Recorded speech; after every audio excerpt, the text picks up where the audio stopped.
confiscating passports. I mean, what's going on? Should Americans go to the airport or not go to the airport?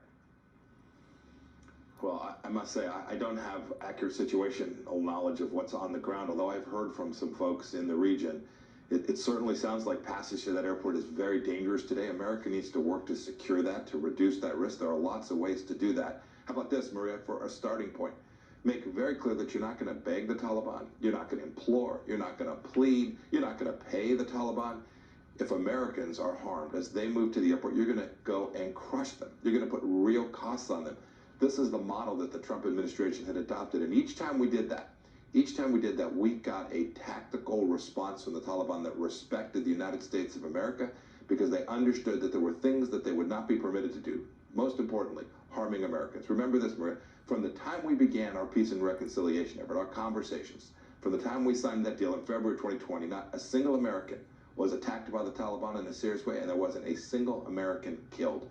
That wasn't because the document, or we were going to go to court to enforce this document. It was because we demonstrated American resolve and power. And when you don't do that, this is the kind of thing, this chaos that you're seeing today in Afghanistan is precisely what ensues when America fails to lead.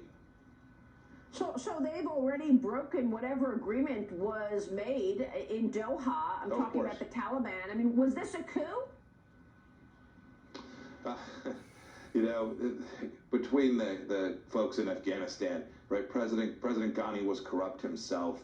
The leaders in the other regions, we were talking to all of them. Remember, we didn't just sign an agreement with the Taliban. We had one with the Afghan government, too. We were talking to folks in the north and folks in the west.